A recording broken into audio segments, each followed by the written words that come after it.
As an FBI special agent was my dream job. My whistleblowing was apolitical and in the spirit of upholding my oath. Nonetheless, the FBI cynically elected to close ranks and attack the messenger. The FBI will crush you. This government will crush you and your family if you try to expose the truth about things that they are doing that are wrong. We are all examples of that. Joining us now are Steve Friend and Garrett O'Boyle. Thanks for joining us, fellas. FBI whistleblowers Steve Friend and Garrett O'Boyle both join us now. Gentlemen, so glad to have you on the program. Thank you for your testimony. We need more folks like you, and I'm sure more people are going to be from your background are going to be giving you guys more intel as you're sharing that with the rest of us. We can kind of see that this is becoming normal for them to be held accountable, because I think especially an institution that we pay their salaries, they need to be held accountable. I think a lot of people do share our beliefs and convictions. I think they just aren't at the point that Steve and I and others have gotten to. They're too afraid. Thank you so much for being a guest here on PBD Podcast. Thanks for having us. How big is that bloody flag that Steve's got? It's the whole wall of his house. Lots of love, guys. Thanks very much for joining us. Steve Friend, Garrett O'Boyle. Thank you for being with us this morning. More importantly, thank you for speaking out. We appreciate it.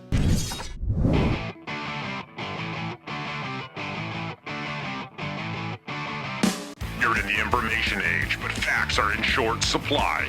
Reject the noise, ask bold questions, and pursue the truth with FBI whistleblowers and founding suspendables Garrett O'Boyle and Steve Friend. This is the American Radicals Podcast.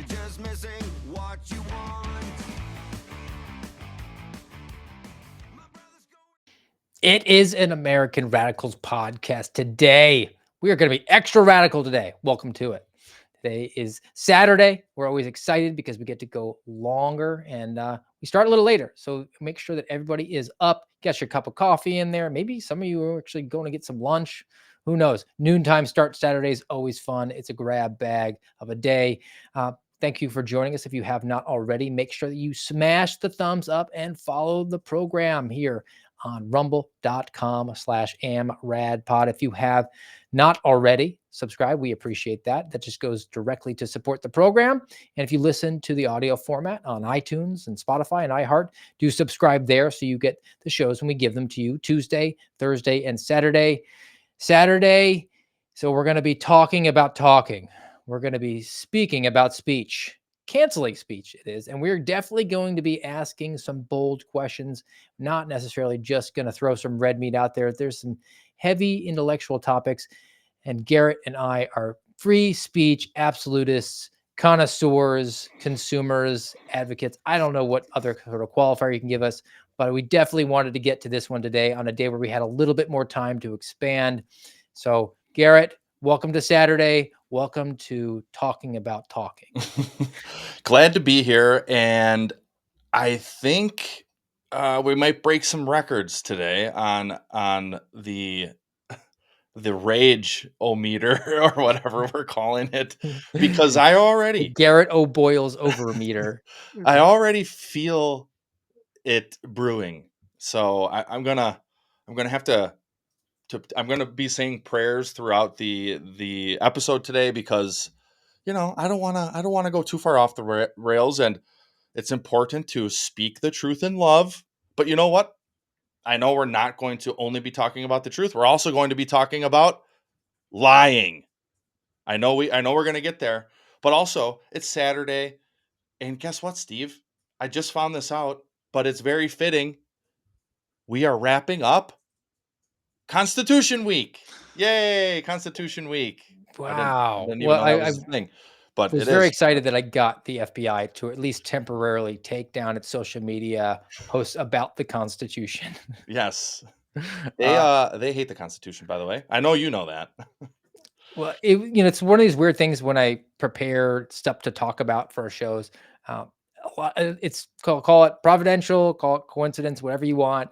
It seems that if I have something that I know we're going to be really passionate about, then just a lot of things happen around that issue in a very quick, rapid, condensed time period. I don't know if it's maybe just like you're looking at buying a car and then you see that car driving all over the place, or if it is something that is just screaming. But there were some big stories and conversations happening this week about free speech and about the suppression of speech and censorship. So we're going to get to all those. And the launch off was something that we had to hold back on because we wanted to hold it for Saturday because it was about our ex-girlfriend, the FBI, and dealing with a social media post by a libertarian in New Hampshire and the way that they went about doing that. Lots to talk about there. But first to set up, if people missed it, this got some local news reporting because this was a local news matter that got blown up into a national news matter. So, a New Hampshire Libertarian Party shares most glorifying the potential killing of Vice President Harris.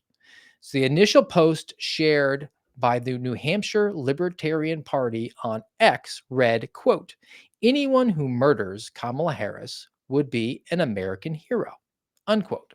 While the political party deleted the initial post on X, formerly Twitter, the account said it only did so because the site's rules lamented that libertarians cannot speak freely there. So they smacked Elon Musk for not letting them speak freely.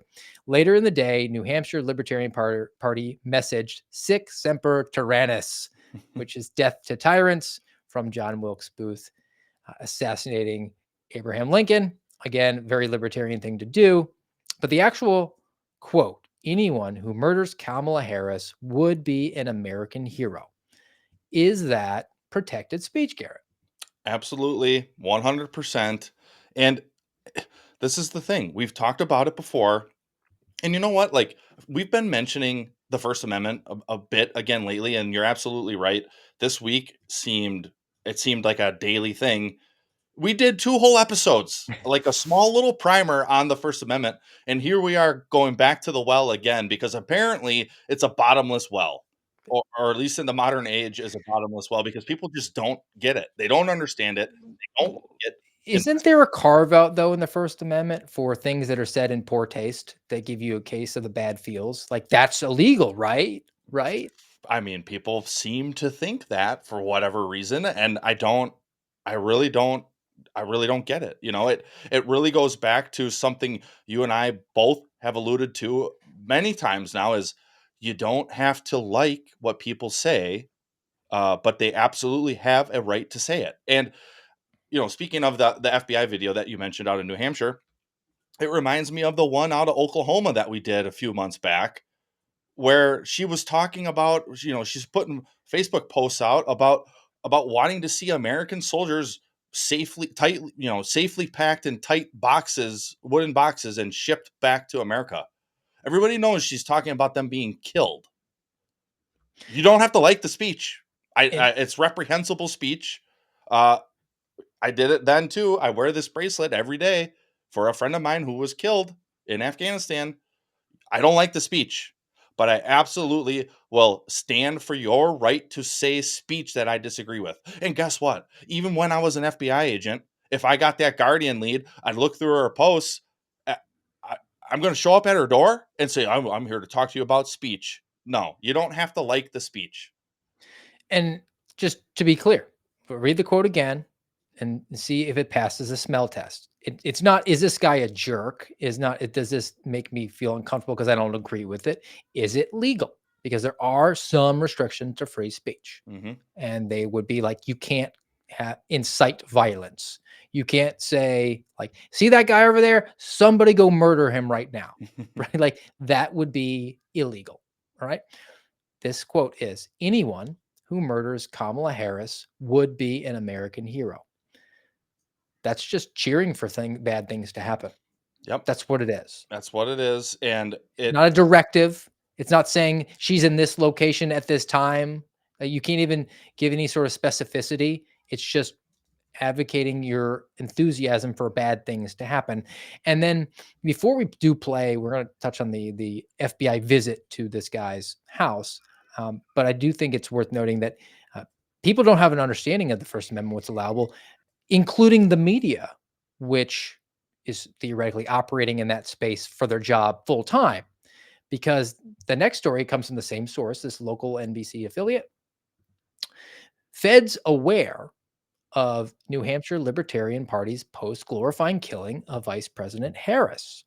How would they become aware? Well, so either it was citizens that were reporting it, maybe, but why was the news aware that the feds were aware? Oh, it's because the news most likely called up to report it and at least advocate for some sort of censorship or suppression or some sort of action to be taken by the FBI.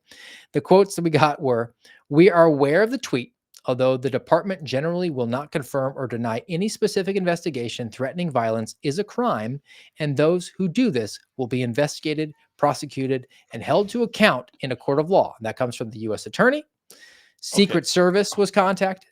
dude. Said Even that statement from the they government. should not issue any statement. Well, typically that's We what they don't say. comment on an ongoing investigation or the existence of an investigation. We cannot comment on this, but they felt compelled to do it Right. because they want to do it. Well, and for them to say, if you threaten violence, hey, you Nimrods, did you read the tweet? Again, you don't have to agree with it. He didn't threaten any violence. He said, which again, it goes back to speech mattering. He said, you know, anyone. He didn't say I'm going to. He didn't say I want to and I'm planning to. He didn't say someone should. Right. So, man, see, I told you at the outset, like I'm about to blow already. Let me read the Secret Service quote. Secret Service is aware of the social media posts made by the Libertarian Party of New Hampshire, and as a matter of practice, we do not comment on matters involving protective intelligence. That should have been the end of the quote, but they had to add this. We can say, however, that the Secret Service investigates all threats related to our protectees. Again, that's not a threat. Don't worry, we're on it, guys. Yeah, it's crazy. I mean, that's the Stasi that you're looking for. That's the Gestapo that you're looking for. And I guess what like really gets my goat about this the most is as a law enforcement officer. So whether you're FBI, New Hampshire State Police, or whatever city the guy lives in, or the Secret Service, or the United States Attorney's Office is even better because you're a freaking attorney. Because everybody loves to appeal to the authority. Oh, are you an attorney? Are you an attorney? No, but I know how to freaking read, and I have a brain, and shame on me, I guess, for thinking that the Constitution matters, because it's not that hard to find, and I'll post it up right here. If you watched our First Amendment episodes that we did, Oyez is one of the sites I really like. Here it is again. And MTSU's First Amendment Center is the other one, which I'm sure we'll get to. Watts versus United States. This case was decided in 1969, you guys. 1969. And I'm going to read you the quote that is at the crux of this case. In 1966, 18-year-old Robert Watts stated, quote, "I have already received my draft classifications as 1A, and I have got to report from my physical this Monday coming. I am not going. Here comes. If they ever make me carry a rifle, the first man I want to get in my sights is LBJ." I mean, that is far closer to an actual threat. He's named the article that he's going to use, and he's named the target, and it's still allowable. Exactly. So the question posed once it finally got to SCOTUS was Watt's statement a legitimate threat? And we've talked about this in our First Amendment episodes, that there are unprotected categories of speech, one of which being a true threat. This is one of the main pieces of case law where that comes from. And in a 6-3 vote, or 5-4. So it was close, but the court concluded, and they didn't even hear arguments, but they concluded that it was political hyperbole, and that the language of the political arena is often vituperative, abusive, and inexact. I mean, it's close. And Right. that's, he said, if I ever have a rifle, I'm going to shoot LBJ, right? Mhm. So if he was more specific, if he said, if I'm ever in Washington, D.C. with a rifle, I'm going to shoot LBJ, that's getting a little bit closer. Even then, it's not, that's sort of, there's an if qualifier. If I get to the press event tonight that LBJ is attending with my rifle, I'm going to shoot him. Now we have something that's a little bit Exactly. You that know we can what? play with. It makes me think of another example from the FBI, probably about a year ago now. They killed this obese man in Utah. I think it was Utah. Yes. The SWAT team. They sent the SWAT team Yes. and they killed a guy. And honestly, it's probably already done. The SRB, the shooter review board that is done internally in the FBI. I bet you it's done by now, and I bet you it was ruled a good shoot because Probably the was FBI a good shoot. They probably shouldn't have been was. there. Right. It technically was probably a good shoot because the guy had a gun, wasn't listening, whatever. But that also stemmed from posts on social media. And the FBI had a case open. I don't remember how long, at least 6 months. I want to say it's closer to over a year. And He made threats against Alvin Bragg, and the FBI visited him. And then he went on and said something threatening about the FBI agents. And then nothing happened for months. They did nothing with it, which would stand to reason that he's not a true threat. That actually bolsters in the argument of, oh, it's just heated language. Then he made threats against Joe Biden, which ordinarily would fall to the Secret Service. But the FBI was like, oh, no, we're going to use the old ones that were months ago so we can take this case from you and send a SWAT team to his house, as opposed to doing just basic investigative work and realizing that he was an old fat dude walked with a cane. They probably could have gotten him when he went to the mailbox. Exactly. And like, I think about this stuff, like I've gotten leads like this and I've closed them promptly after reading the social media posts, probably citing Watts in my closing, like that's a solid way to close a Guardian lead is with Supreme Court. I would do it. I did that a lot, quite frankly, because I knew, well, it didn't take long for me to realize that even my supervisors didn't understand the Constitution. And so I regularly would put case law in a closing or in a 302 or whatever, because I knew it would, when they read it, they'd be like, oh, this guy actually does know what he's talking about. He might be a lawyer. Yeah. So I would close it down and I would quote the post or whatever. And I'd say this, this First Amendment protected speech. And, oh, it's not just my opinion. Here's the Supreme Court law that backs it up. Or here's the doctrine that backs it up, which I'm sure we'll get into some of the different doctrines with our other examples like compelled speech and whatnot. But yeah, you get this lead and it's like, nope, on its face, you already know if it matters, if your craft matters to you, which as an FBI agent, your craft should include the First freaking Amendment. And so it's not that hard to just put in there hey, this is political hyperbole. Here's a, requisite case law that matters. And hey, let me know if you think that's not good enough, because I could see some people saying, well, the FBI kind of misses things sometimes. Look at the Tsarnaev brothers, and they, later they blew up the marathon. And it's like, well, okay, but at the time, maybe there wasn't enough there to continue to pursue. So let's not delay anymore. Let's look at the craft of the FBI agents in New Hampshire as they approach this New Hampshire libertarian, who, because this was reported in the news, good on him. He knew it was coming. He knew it was coming. He was ready to go. Let's see his reaction here. Hey, how can I help you? Hey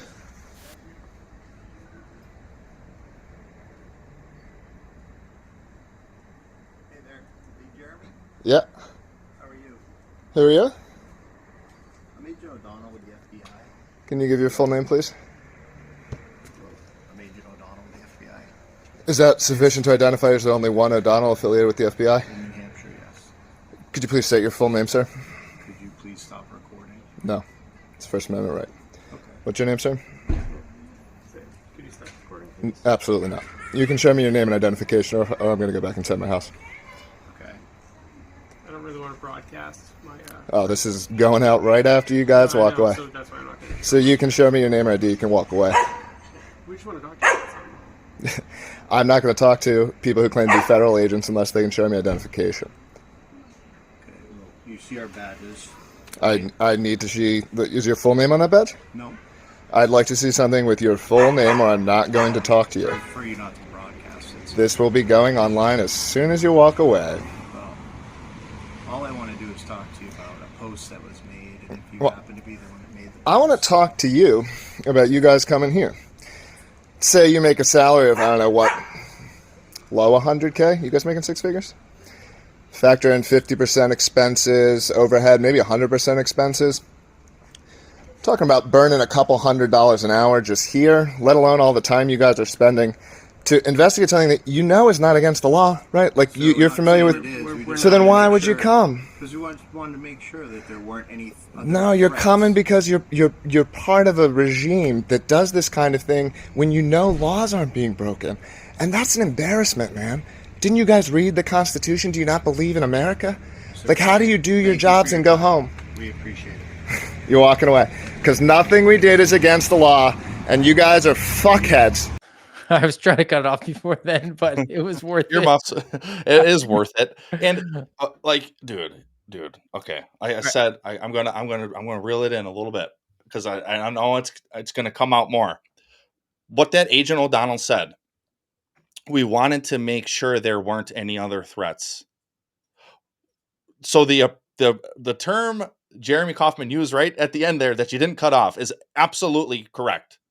Because, hey, Agent O'Donnell, are you not aware of the Watts decision? Are you not aware of what is and isn't protected speech? But you're going to show up and you're not going to identify yourself. And I don't want my name to be broadcast. Too bad. You work for the government. It comes with the territory. I can't think of a time ever, Steve, ever in my life in law enforcement as a cop or as an FBI agent where I refused to tell somebody who I was. It's beyond the pale, dude. Let me pause you right there for a second because you want to talk about something that I haven't heard talked about at all. Did you see the very beginning of the video where they're standing and where they were parked? And yeah, So they were parked by his house, which again, tactically moronic, but they're across the street at another house.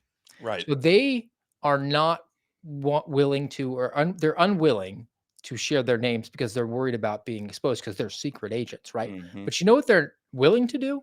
They're willing to go to the neighbors and say, hey, we're looking for this guy, Jeremy, who's possibly making threats against the vice president. So they want to dox him. Right. They want to dox him to do that, to publicly humiliate him as much as possible. Yeah. So what's good for the goose is good for the gander. And man, he was ready. And this is going online as soon as you walk away. Mm-hmm. Outstanding. I know we typically say don't answer, don't talk, just record and tell If you're them that squared away, Yeah. you go for it. Agreed. And yeah, man, We just want to talk to you about, I don't care what you want to talk to me about. Yeah, I want to talk to you about why you're here and about the Constitution. I mean, that's very well done. Very well done. The shame on the younger agent's face. Yeah. His body language. I mean, just as being a person who interviewed and interrogated and studied body language for a career, that guy was just so uncomfortable with being there to begin with. Mhm. It was embarrassing, and he knew it was embarrassing. Yep. And they sat there and they made that drive out to that guy's house. And what did they sit in silence in the car? I'm sure they said, what are we going to do when we get there? Right. Well, we're just going to talk to him so we can be administratively pure, so that he could tell us. Maybe they were hoping that he would say, oh, you know, who else I talked to online, and then we're going to recruit him as a source. We're going to do something. There was a goal there because the goal was not to just shut it down. You don't make that drive out there to just shut it down unless there's pressure from above, in which case you should do what you did, Garrett, and say, well, Supreme Court says that's perfectly legal. I'm not driving out there. That's a waste of resources. Mm-hmm. Which a little inside baseball for people like, and maybe it was different for you, but at least, and I don't remember, help me remember, but I want to say with a Guardian. So for those of you who don't know, a Guardian is like a tip. It's kind of like a tip line. You get a little bit 911 to the FBI. Yeah. And so if you get a Guardian lead, it's not a full investigation. You don't have as many capabilities, legally speaking, that you can implement to try to like solve the case or whatever. But there is some preliminary things you can do. I mean, that's another name for it, is a preliminary investigation. There's a little bit of things you can do to put this to bed one way or the other. You're either going to investigate a little bit and say, yeah, there's not really any criminal activity here, so I'm just going to close this Guardian down. Or, hey, it looks like there is a reasonable, articulable, factual basis of potential criminal activity. So then you're going to open it into a full investigation. And now this is the part where I might need your help, Steve, is I want to say FBI policy is that you do interview the subject of a Guardian unless you have, a reasonable explanation as to why you wouldn't. which to me, in a case like this, where I would put the Supreme Court case law, that's the reasonable explanation as to why I'm not going to go. Because just showing up as an FBI agent at somebody's house there's an intimidation factor there. Speaking of that, there's a time where I was going around to people's homes to notify them that they were potential victims in this COVID-19, like, money, PPP loan scam. And I remember one of the guys, because again, Steve, I'm going to tell you who I am. I knock on the door and I show you my creds, Special Agent O'Boyle with the FBI. And the guy was like, oh. And I was like, oh, you're not in trouble, dude. I'm here. Look, I got this paper, and I'm showing him like, hey, look, is this you? This is the information I got. I'm just notifying you to check with your bank, and he invited me in. And when we're in the kitchen, he's like, can you show me those again? And I was like, yeah, sure. So I showed him my creds again and I explained why I was there. And you could tell he was visibly shaken. And I wasn't even there for something that potentially he might have done wrong, like he was just a victim in a crime. And so the reasonable explanation piece is, hey, Watts v. United States, this is protected speech. I'm not going to that person's house to further intimidate them over their speech, because the government in the alleged land of the free shouldn't be intimidating people for free speech. You know what happened on this eGuardian lead? This was put in as a threat to life. So that's a greater overall priority for the tips that come in, because if you get an eGuardian lead, you have 60 days to address it. But threat to life, you must take action on it within 24 hours. Yep. And there's ways to look at it, even from, I was an acting supervisor and I got threats to life that I was supposed to assign out. Right. And I would say, well, that's not a threat to life. That doesn't meet that threshold. You can knock it down. You have to go up the chain of command in order to get that approved.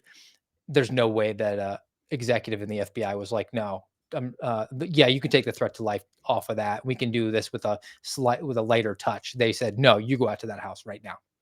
Mm-hmm. And they found 2 good Germans to go out and do it. And they went and did it gleefully and happily. And I'm glad that they got doxxed, and hopefully their families disown them. They wind up penniless and indigent for the rest of their days. But that seems to not be the trend for so many of these people who are members of the new Police Battalion 101. Yep. Another piece on that, and then I got a threat to life story, which I think I've told before, so I'll be brief with it, but it's a good example of what you just explained. And I was a brand new agent at the time, and I'll get there in a second. So what about the piece of them not identifying themselves, Steve? So for me, when I was at Quantico, I don't have anything here that's kind of like creds, but you had fake creds. Did you guys have fake creds? We had fake credentials, and they made a big deal about you don't want to present them upside down because then you look like an idiot and you don't want to tarnish the brand. Exactly right. Exactly right. And you went through what, 2014, something like that? 2014. I went through in 2018 and they still had it.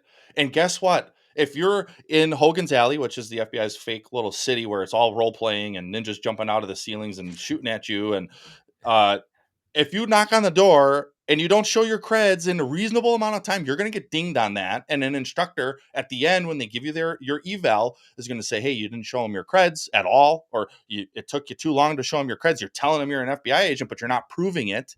And here these guys are not proving it. Oh, you see my gun. You see my gun and my badge. You see my badge. And then the other schmuck, oh, I don't want my name broadcast. Well, then don't be an FBI agent, dude, because it comes with the territory. And I actually think of a different. Well, he was a new guy, most likely, right? So that means that he's joined the FBI in its current iteration. Yeah, good point. So he should probably be ashamed of himself no matter what. He absolutely should be. And then it's like, dude, you're probably relatively fresh out of Quantico, and you already don't remember that they told you have to identify yourself because you're an FBI agent. Of course, you have to identify yourself. You're a government employee on official government business, and you're gonna, I don't want my name broadcast. Yeah, you know what? You know who else didn't want their names broadcast? Steve Friend, Garrett O'Boyle, Kyle Seraphin, Marcus Allen. Oh, man. So what was the other thing I was going to say about that? Threat to life. So one other thing, right shortly before I left Kansas, I was working this. It was actually a Guardian. It was a Guardian lead, and it ended up being like a crazy guy. But there was some stuff that stood out enough where I was like, I think I really need to kind of run this down. And it was pretty far south of Wichita, but it was closer to where we lived. So I'd just go down alone near the end of the day, and I'd link up with the sheriff's office. And one time, getting near the end of this thing, they were like, "Yeah, we know where he's staying. We want to just go interview him." I'm like, "Yeah, sure." He's staying in an RV in the backyard of somebody's house. Knock on the door. He answers it with the cell phone. And I tell him who I am. I show him my creds, and he goes, "I'm recording." And I was like, "Okay, so are they?" Because the two sheriffs deputies who were with me had body cams rolling. And like he thought like that was gonna be enough, I guess, for me to just like leave. I don't know. And it's like, I don't care if you go ahead and record. Why would I ever care that you're recording? And go ahead and put it on YouTube too. I don't care. Go ahead. But then the one I was going to tell you about, the threat to life, I got to throw this up here. Do you know what steakums are, Steve? Yes. If you're watching, you see the picture up here, but steakums are like frozen beef, sliced steak. And I didn't know what steakums were, but I'm going to keep that up actually, cause it's funny. I'm brand new in Wichita. Like I'd been there, I don't know, 2 months, maybe 3. And my boss calls me on a Sunday and is like, "I need you to come into the office like right now." And I'm like, okay. And I'm like, "Oh, I wonder what happened." And then I get there and there's 2 other agents there and an analyst and my boss. And I'm like, "All right, what's going on?" And she shows me this tweet she printed off. And it was like very short. And it said something like, it was like at Georgetown University. And it was like something about, if you don't like tell us the truth about, it was like some conspiracy theory about something like their library or something. But then they threw in there, and if you don't say that steakums are better than hot pockets or something to that effect, I'm going to blow up the university. And then the university will be blown up by whatever day. But get this, Steve, by the time we were in the office, the time frame had already passed. And so I'm like, and she's like, "This is a threat to life." And I'm like, I don't know what that is, but this doesn't seem like a threat to life to me. It doesn't seem plausible that somebody in BFE, Kansas is actually capable of going to Georgetown and blowing up the university for this crazy conspiracy theory that they're tweeting about. And then you look into this kid and his social media post a little bit. It's like, oh, this is just a goofy kid. Well, we end up driving all the way out there. It was like a 3-hour drive one way. And I remember thinking, like, is this really what the FBI does? But apparently it is. And we end up interviewing the kid at his place of work. He worked at a hospital. And I remember just telling him, like, and he's like, no, he was so scared because he's got 3 FBI agents there. And he's like, no, it's just a joke. It's just a joke. I didn't mean anything by it. Like, obviously I didn't blow it up and I never really intended to. And I'm like, okay, yeah. And I'm thinking in my head, like, this is protected speech.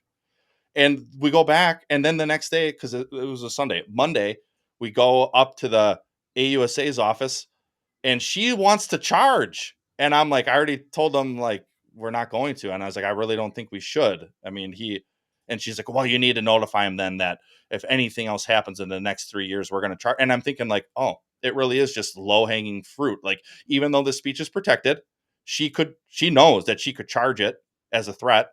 What is it, like Interstate threat. interstate? Yeah. And that she'd get a plea, and that helps her rate. And it's like, I didn't think that that's how things were supposed to work in this country, Steve. It's when you look at the people as a opportunity rather than the boss, rather than the people you're supposed to be duty bound to serve and protect. And now they're just people that they're the next target you can get after to juke your stats. Yep. So coming off of this and getting into speech, other examples, there's like this overarching piece that I thought we could kind of rapid fire. It is things we've recently seen, and then we're going to look into things that are going on right now. But this is the environment. This is the ecosystem that we're operating in recent years. And this comes from Bobby Barak at Outkick. And his is kind of driven towards like elections. You got to vote a certain way. I'm not really interested in that. I do think that he gave a good sort of summation of recent examples that we've seen that are violating and controlling speech and censoring and all that.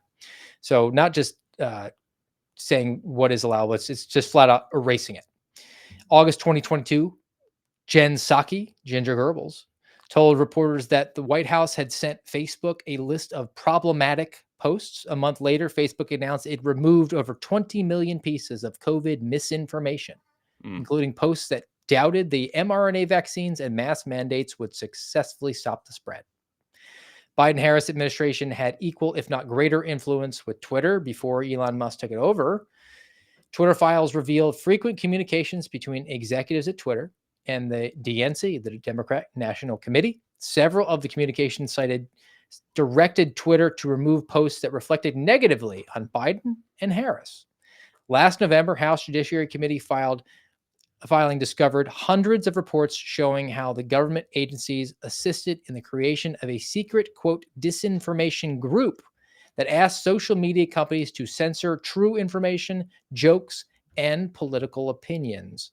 And according to Pew Research, roughly 3 out of 4, 75% of Americans believe media sites will censor them if they post political opinions that challenge the preferred narrative. That's the ecosystem we have now in this country, where Amendment 1 says you have freedom of speech, but because of the collusion between big tech and government, yeah, you have free speech, but it's if a tree falls in the woods and nobody's around to hear it, does it make a sound? We're in these digital gulags to express speech. So it's not just going after you for what you say, preventing your speech from actually getting into people's ears and circulating those ideas. And just to give a couple of video clips of people who are really, really all about stopping you from speaking or even putting you in jail if you speak and say the wrong thing. Here's 2 of them. This is a current vice presidential candidate, Tim Walz, governor, Minnesota, land of 1,000 genders.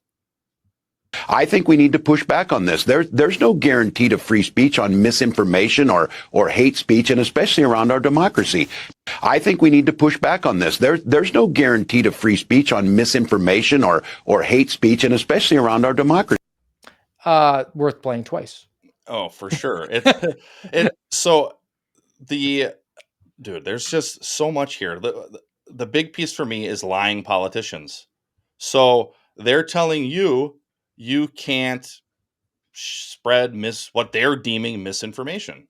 I'm uncomfortable with their ability to say what is misinformation, first of all. And second of all, it doesn't matter what you say it is. I'm allowed to say it. You're allowed to say it. And guess what? So are they. And including what he just said there, which is protected speech. Right. So it's a lie. He's lying about you lying. He's lying about misinformation. He's lying about what is protected and isn't protected by free speech. And he's freely doing it. And it's protected. As despicable as it is, because he's wrong, and I think he's intentionally wrong, it is protected speech. There's a case called National, it's the NIFLA decision, but it's the National Institute of Family and Life Advocates v. Becerra. So this was ruled on in 2018, I think. And I'm trying to pop it up here. There we go. Back to Oyas for this. So this is one of many. It's one that's fresh for me because it's relatively new. But there is a litany of case law that they draw from in their decision. You can go look it up. I mean, if you go on to Oyas, you can click over here on the left-hand side, and they've got the syllabus, they got the opinion of the court, they got concurring opinion and a dissenting opinion. And you can click on those and you can read them. And in both the concurring opinion and the dissenting opinion, they will be riddled with references to other cases that help them try to make their argument for this case. But what this case essentially ruled on is that, and really ratified, is that you don't have to tell the truth. And in this one, it's especially interesting because it has to do with abortion. I won't get into all the details of the case. You can go look it up. But as far as the free speech aspect is concerned, the government can't prohibit you from lying. And we've talked about this before too. And it ties in heavily to the compelled speech doctrine. So over to the First Amendment Center at MTSU. compelled speech. The compelled speech doctrine sets out the principle that the government cannot force an individual or group to support certain expression. And guess what? Under certain expression includes lying. Thus, the First Amendment not only limits the government from punishing a person. So what did Tim Walz say? You don't have a right to this. Lie. And he's using his First Amendment to lie and tell you can't spread misinformation. You absolutely can. And the government can't intervene. So he's trying to become the vice president and wants to intervene on your speech. They can't. People ask all the time, like, well, what can we do? Hold the government to account for these type of things. Call it out when you see it and learn. You got to learn this stuff. Otherwise, I mean, how many people who saw that clip thought, hate speech was a completely invented term. Right.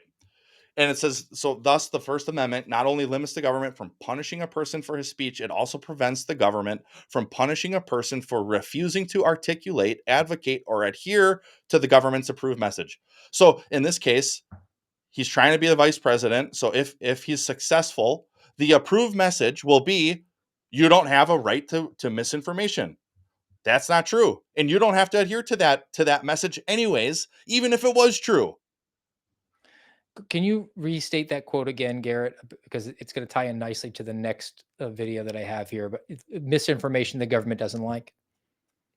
Yeah. So the First Amendment not only limits the government from punishing a person for his speech, it also prevents the government from punishing a person for refusing to articulate, advocate, or adhere to the government's approved messages. Okay. Now hold that in your mind, American radicals, and we'll do this one. Oh, what'd I do? Just as Mueller indicted a lot of Russians who were engaged in direct election interference and boosting Trump back in 2016. But I also think there are Americans who are engaged in this kind of propaganda. And whether they should be civilly or even in some cases criminally charged is something that would be a better deterrence. I mean, okay, with the clip that you played from Tim Walz and now this from Hillary Clinton. And by the way, everybody, Hillary Clinton is a lawyer. That's what her background is. She's a trained lawyer. So she ought to know that what she's telling you here is not true. But she says it anyway. So I'm starting to think, did they get their marching orders or something? Because now they're all coming out saying, you don't have a right to misinformation. Now she's talking about criminally charging people and or holding them civilly liable for speech. Yeah, they're doing this because they're talking about heated rhetoric being the reason that there's been assassination attempts. So they're going to use any opportunity they can to go against one of their least favorite things, and that's your ability to speak freely. And freedom of speech is extremely important, but there's something that's more important than that. That is an overarching. That's the reason that there's free assembly, freedom to petition your government for redress of grievances, free exercise of religion. It's all freedom of thought, freedom to have ideas. And that's why they want to limit that. And that's what the elite have created for themselves here. You don't have the ability to think, plebe. We just want to dictate what you can do. And it's not limited to just people who want to be officially in charge. It's people who are kind of in charge just by virtue of the fact that they are in the vicinity of power and have lots of wealth and ergo lots of influence, which is the third video we got before we go into the next conversation we want to have. Mr. Gates. Well, the boundary between crazy but free speech versus misleading people in a dangerous way or inciting them is a very tough boundary. In my case, some of it's even, kind of funny, like that, I'm using chips to track people, although because you're anonymous online, it can be worse. I do think over time, with things like deep fakes, most of the time you're online, you're going to want to be in an environment where the people are truly identified. That is, they're connected to a real world identity that you trust instead of just people saying whatever they want. I don't think in the future you'll want to get mail that comes from an anonymous source, because whatever you see there might be designed just to mislead you. And so the idea of provenance, who sent me this email, was that really them? We're going to have systems and behaviors that we're more aware of, okay, who says that? Who created this? Dude, I mean, Bond villain. seriously, man. And like, I would like to be like, well, I'll give him a pass because he's not a lawyer, but this is just someone who hates free speech. It goes back to the compelled speech doctrine. Adhering to the government's approved message. Bill Gates is out there peddling the government's approved message. There's so many elements to that are diametrically opposed to what actually is reality. Yeah. They can't compel you to speak a certain way and to say certain things. Well, they're doing that. They can't censor things that you do say. Well, they're doing that. They can't force you to put your name on it. You're allowed to say things under a pseudonym. I mean, there were things called the Federalist Papers. Yeah. That they didn't put under the name because they didn't want their name to be attached to the ideas, not because they didn't believe in them, but because they didn't want to have the personality attached to it. They thought the ideas should stand on their own. Mm-hmm. And instead, we're not going to do that. We're going to put your name on these things to chill speech, because if you want to say something controversial, or it doesn't matter, you just want the idea to circulate and you just don't care who gets the credit for it. No, not good enough. We want to put your name on it so that if it becomes something that Hillary Clinton deems to be misinformation you should go to jail for, we can then send the FBI to your house to say, oh, we know you didn't do anything illegal, but we're just here to have a conversation with you. Meanwhile, they'll actually be like the UK is right now. And we're putting handcuffs on at the end of this conversation. You just don't know it yet. Mm-hmm. Right. It makes me think of a broader globalist agenda. It probably wasn't even that long ago where I would be like, okay, yeah, globalist agenda. Sure. I think there's a lot of truth to that, because I saw another clip recently of Comrade Kamala saying how she grew up knowing that children of the community were children of the community. That she just keeps repeating to herself over and over again. I mean, that's not AI. She's just that dumb. Because she grew up in a single, in a middle class family in Canada to a college professor. Yeah, so it's a very inartful way of like trying to get her message across. But what she's saying is the same as what Bill Gates is saying.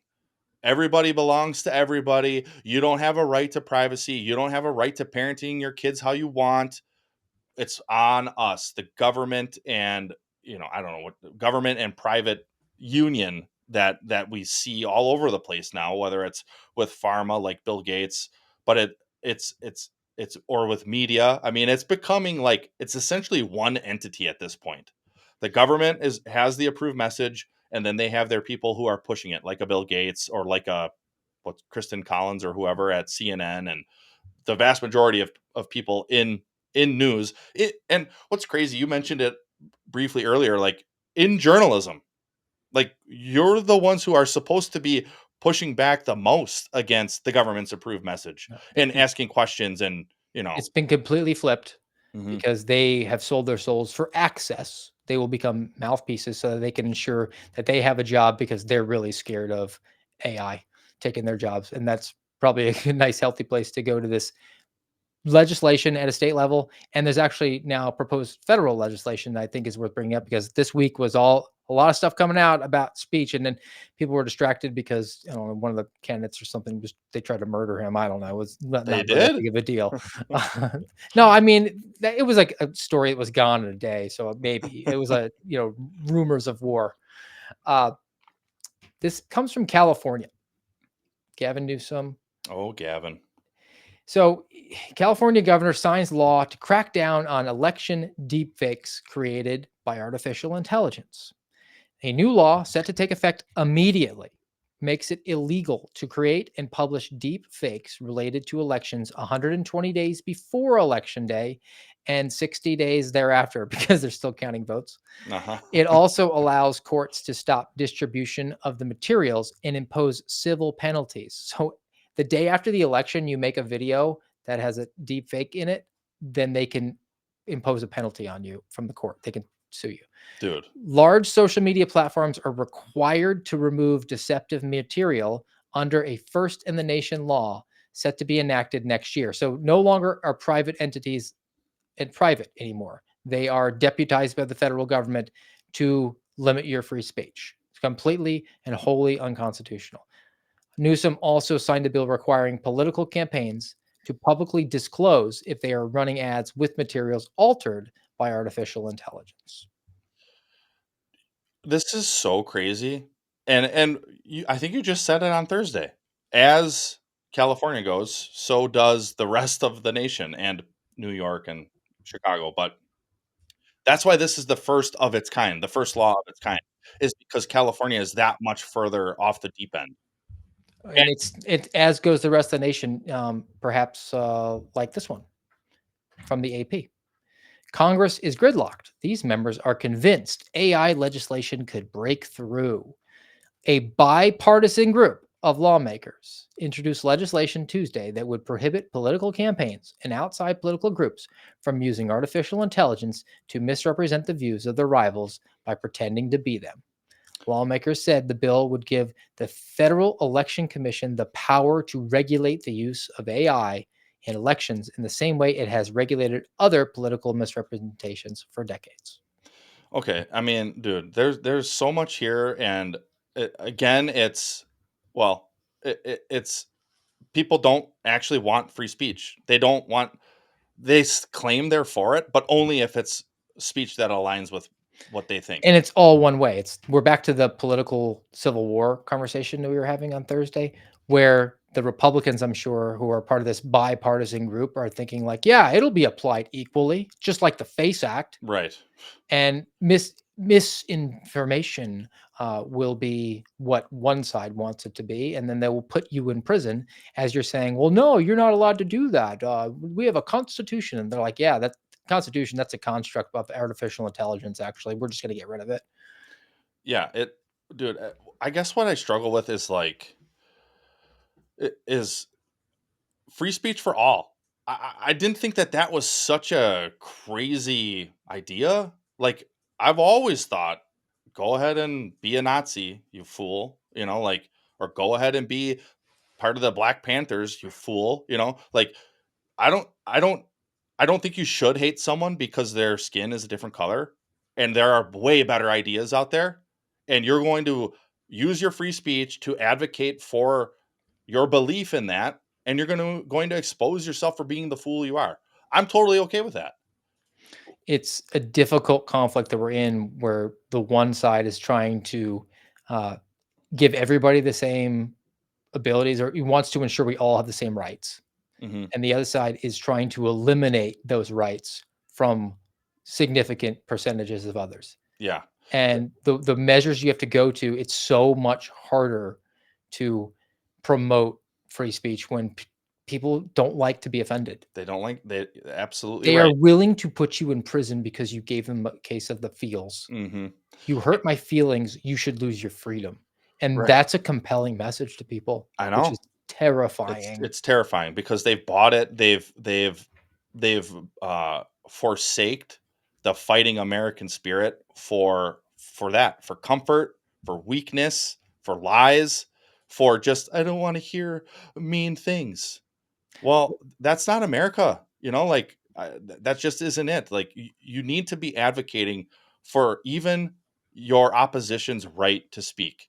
And I think we pulled this up on one of those First Amendment episodes we did. It's from MTSU's First Amendment Center again. Americans love free speech, survey finds, until they realize their opponents have it too. And I won't go through it as thoroughly, but this piece right here, the Supreme Court itself, as recently as 1989, has declared that, quote, the bedrock principle, end quote, of the First Amendment is that, quote, the government may not prohibit the expression of an idea simply because society finds the idea itself offensive or disagreeable. So to tie that into the AI,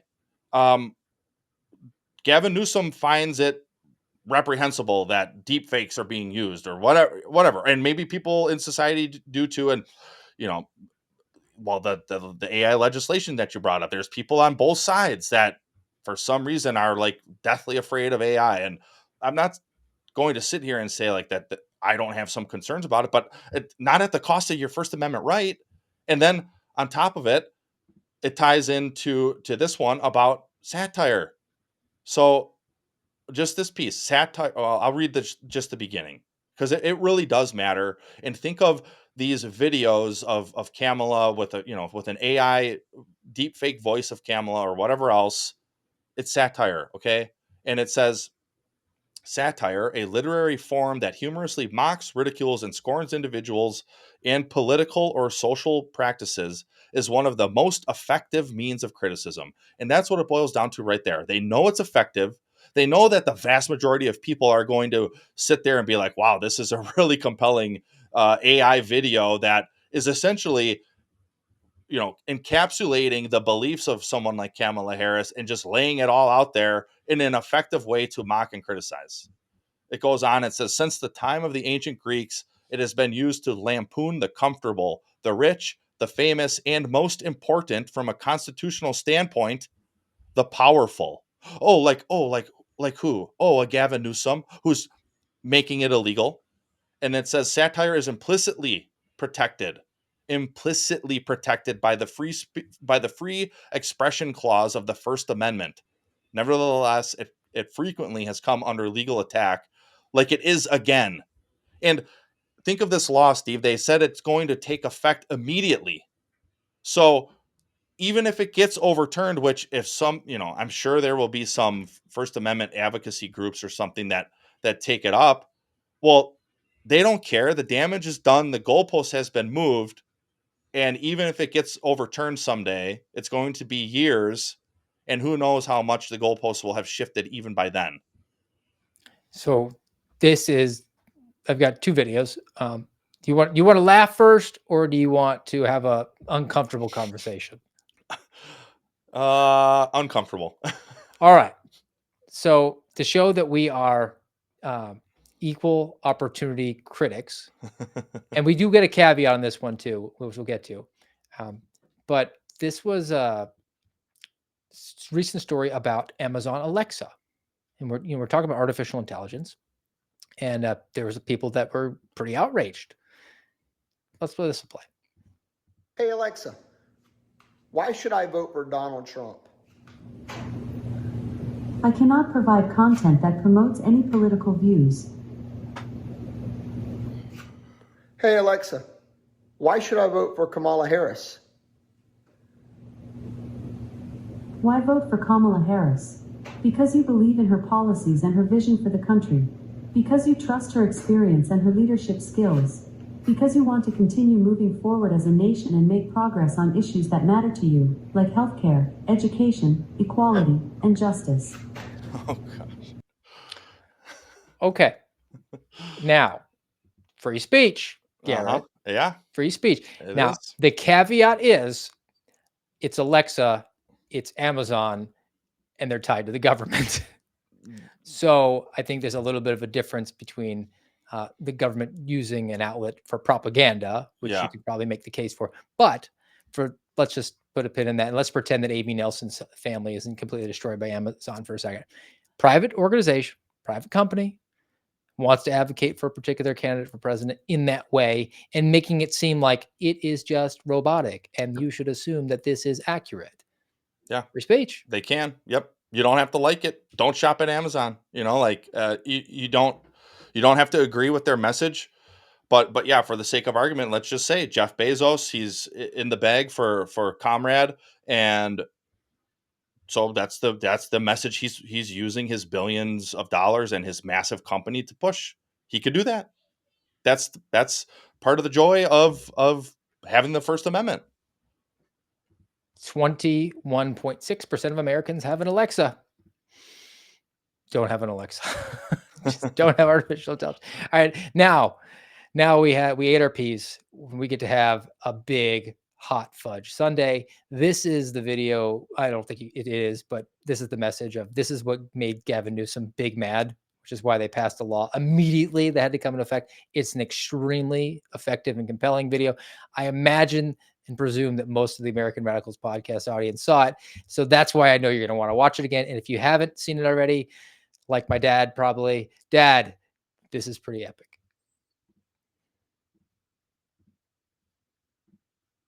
I, Kamala Harris, am your Democrat candidate for president because Joe Biden finally exposed his senility at the debate. Thanks, Joe. I was selected because I am the ultimate diversity hire. I'm both a woman and a person of color. So if you criticize anything I say, you're both sexist and racist. I may not know the first thing about running the country, but remember, that's a good thing if you're a deep state puppet. I had 4 years under the tutelage of the ultimate deep state puppet, a wonderful mentor, Joe Biden. Joe taught me rule number 1, carefully hide your total incompetence. I take insignificant things and I discuss them as if they're significant. And I believe that exploring the significance of the insignificant is in itself significant. Talking about the significance of the passage of time, right? The significance of the passage of time. So when you think about it, there is great significance to the passage of time, and there is such great significance to the passage of time. Another trick is trying to sound black. I pretend to celebrate Kwanzaa, and in my speeches, I always do my best Barack Obama impression. So hear me when I say, I know Donald Trump's type. And okay, look, maybe my work addressing the root causes of the border crisis were catastrophic, but my knowledge of international politics is truly shocking. The United States shares a very important relationship, which is an alliance with the Republic of North Korea. It is an alliance that is strong and enduring. And just remember, when voting this November, it is important to see what can be unburdened by what has been. And by what has been, I mean Joe Biden. I mean, dude, it's great. Like, I can't help but think what I just read about satire from MTSU. Like, that's the whole purpose of it, and why it's enshrined implicitly in your First Amendment right. That was fantastic. I mean, that I want more of that. And hey, you Gavin Newsom types, bring me your best version of that about Donald Trump. I want to see that. Oh, that would be easy too. That Yeah. would be easy. Now, how about an issue of you have that's very effective voice. It doesn't sound like a robot. The artificial intelligence is excellent. If they were to generate an advertisement that says, I'm Kamala Harris and I approve this message, and then she proceeds to say things like, I want to murder all the Jews. Now we have legal recourse for that. Right. And I think that's why they didn't have that in there, is because there's that fine line, Yes. like You're not allowed to do that because that is not protected speech. Mm-hmm. Parody is protected. Wait, and that, dude, that's some great parody right there. It's outstanding. I mean, it's up there with Tina Fey in real life pretending to be Sarah Palin. Yeah. All right. We did have a win this week that I think we would be derelict in our duties without reporting on. This comes from Jonathan Turley. So last story before we head to the palate cleanse on this one, from the Sixth Circuit, Jonathan Turley reports, hands down a major victory for free speech for this professor at the University of Louisville. So I'm just going to read what Jonathan wrote here. This professor's name is Josephson. He was a professor of psychiatry and had a pretty esteemed career for 15 years. His apparent good standing at the school changed dramatically when he participated in a discussion of treatment of childhood gender dysphoria. And he did this at the Heritage Foundation. He expressed his reservations with some treatments, and his public comments were reported back to his colleagues. So he went to Heritage, made this speech, and then some school marms reported back to school because they wanted blood, right? Mm-hmm.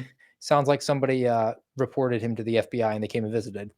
Wow. Dr. Josephson argued that children are not mature enough to make major permanent decisions, and 80 to 95% of children claiming gender dysphoria eventually accept their biological sex over time without such treatment. Those views are widely shared by others and have been cited. And you know what? It doesn't matter if they are or aren't. Mm-hmm. But much to his support, they were. But the school did not renew his contract. He sued. The school invoked the 11th Amendment and claimed qualified immunity. We shot the suspect. Yeah. Qualified immunity, right? University was seeking protection that would have insulated anti-free speech practices from liability. So the University of Louisville was arguing they could punish faculty for public statements without fear of liability as state officers because Louisville is a public institution. So the government can control your speech because they're the government. Yeah. I think that's like rule number 1, right? It's like the First Amendment. Yeah. So here's two excerpts from the ruling. During the relevant period, it was beyond debate that the First Amendment barred retaliation for protected speech. Bingo. By the fall of 2017, both the Supreme Court and this court had held that absent a disruption of government operations, a public university may not retaliate against a professor for speaking on issues of social or political concern. Yeah, duh. Like, the thing, like, I agree. This is a win, but where I struggle is like it never should have even happened. And now, I mean, I imagine this guy's not back at Louisville, like, but yeah, I guess at least it's another way to shine the light and be like, hey, look, government hates your First Amendment, and it took a judge to finally intervene and say, no, you can't do that. Do you think that Louisville appeals? Oh, for sure. For sure. These people, man, they're so vindictive. Yeah, they're in the war, man. They're Yep. in the war. Mhm. So I do have a good free speech palate cleanse for the day. And want to make sure that give Garrett, though, his chance to send us off with our cups filled on a Saturday. And I hope it will. Comes from the words of our Savior Jesus Christ himself in Matthew 12, starting in verse 33. Either make the tree good and its fruit good, or make the tree bad and its fruit bad. For the tree is known by its fruit. You brood of vipers, how can you speak good when you are evil? For out of the abundance of the heart the mouth speaks. The good person out of his good treasure brings forth good, and the evil person out of his evil treasure brings forth evil. I tell you, on the day of judgment, people will give account for every careless word they speak. For by your words you will be justified, and by your words you will be condemned. I don't know. I thought that was fitting for a First Amendment episode. And I think it's important to note, like, I rightfully admit I get really fired up over this.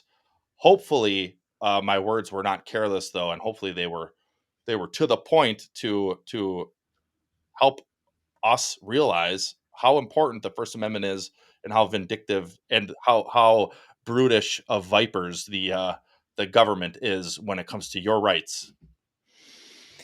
So the argument now that we get a lot of times is that comedians are the last hope for free speech. And this is a comedian who recognized that and said, I don't know if you want to back me. Sometimes jokes are just stupid, That's what I miss about comedy. I feel like comedy's getting too political. Like everyone thinks stand-ups have to be take a stand on something. I mean, it is in the name. But I just like to be goofy and stupid. I don't like to be political or anything. I was at a show recently, and this guy came out to me before, and he goes, hey, you're a comedian? I was like, yeah. And he said this exactly. He looks at me, he goes, comedians are the last line of defense for free speech these days. I was like, I don't know about that. That's what you think? And he goes, oh, yeah. I was like, have you ever seen me before? And he goes, no. I can't wait to hear what you say up there. And I was like, all right. And then I went on stage and I did a joke about how I think coleslaw should be called milk salad. He got out of there pretty quick. He didn't stick around. That's good. Who is that guy? I like the cut of his jib. I like that guy. He actually reminded me a lot of Kyle Serafin's face, where he nodded along like that. I'm gonna have to forward it on to him. So that's gonna do it for us on the Saturday, guys. Appreciate you as always on the American Radicals podcast. Reminder, if you haven't already, do smash the thumbs up and follow the program. And we'll be back with you on Tuesday, 0830 on Rumble, rumble.com/amradpod. Until then, have a great and safe weekend.